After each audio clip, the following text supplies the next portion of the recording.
Hello everyone, welcome back to Wisdom Crafts. आज हम class 11th के next topic that is conservation of momentum और centre of mass motion को पढ़ने जा रहे हैं। ठीक है, इसमें हम क्या कंसिडर करेंगे कि हमारे पास n नंबर ऑफ पार्टिकल्स हैं। ठीक है, और उन n नंबर ऑफ पार्टिकल्स के ऊपर फोर्सेस एक्सर्ट हो रही हैं।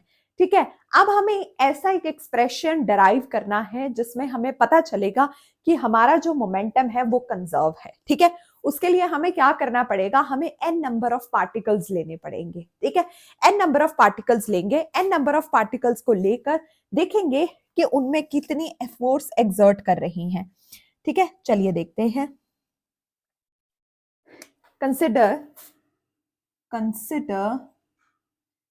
अ सिस्टम ऑफ n पार्टिकल्स। ठीक है, ओके, n पार्टिकल्स जिन पे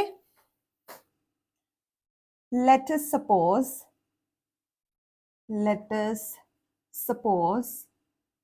the forces exerted on them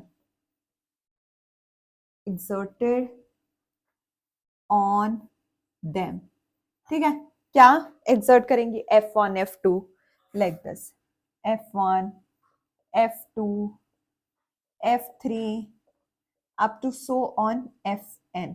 ठीक है, consider a system of n particle, let us suppose जो फोर्सेस हैं वो उनमें लग रही हैं। ठीक है, एंड with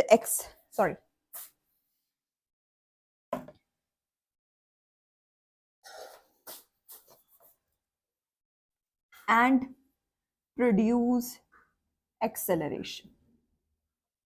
ओके, क्या एक्सेलरेशन होगी, A1 A2 A3 up to so on AN। ठीक है, यहां तक इसमें हमारे पास एक्सेलरेशन जो है वो प्रोड्यूस हो रही है। ठीक है, ओके, चलो ठीक है, देखा। अब देखो, अब हमें देखा जाए तो हम देखें कि यहां पर ना एक्सटर्नल फोर्स जो है वो एब्सेंट है। Okay, in the absence of external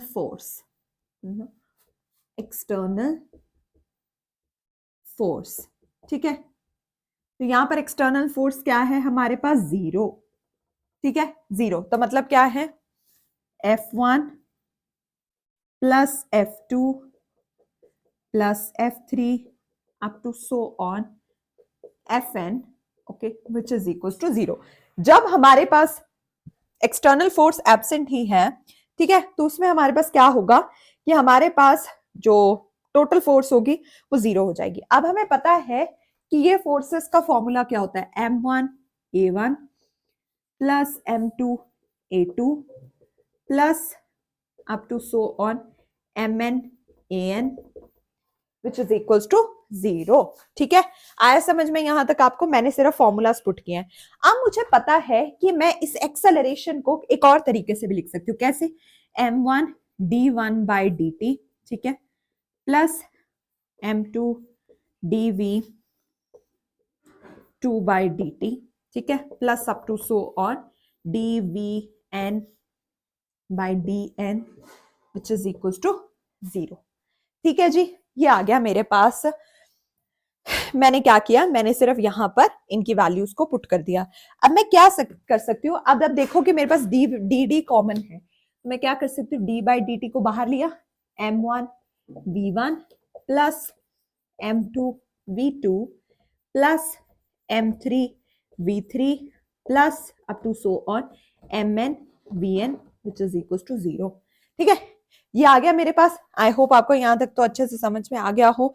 ठीक है, अब मुझे पता है कि अगर उधर कांस्टेंट है तो मैं ऐसे भी लिख सकती हूँ, M1 V1 plus M2 V2 plus M3 V3 plus up to so on Mn Vn which is equals to constant. ठीक है जी, which is equals to constant. क्या आ गया मेरे पास, कांस्टेंट आ गया। अब देखो, अब ये मुझे पता है कि M1 V1 किसके इक्वल होता है, ये किसके इक्वल लिख सकती हूँ मैं, P1 मोमेंटम के लिए लिख दिया, P2 लिख दिया, प्लस P3 लिख दिया, plus up to so on Pn मैंने यहां पर कांस्टेंट लिख दिया। तो क्या हमने प्रूव कर लिया है कि हमारा जो कंजर्वेशन ऑफ मोमेंटम, यहां पर जो मोमेंटम है वो हमारे पास कंजर्व है। ठीक है, आई होप आपको समझ में आ गया हो। अगर मैं देखो, अगर मैं इस पूरे इस पार्ट को मैं Pn लेट कर लेती हूँ, सॉरी, ठीक है, तो क्या आ गया मेरे पास कांस्टेंट। ठीक है, ये आ गया मेरे पास फाइनल रिजल्ट। तो मैंने यहां पर प्रूव कर दिया कि जो मेरे पास लीनियर मोमेंटम है the linear momentum okay is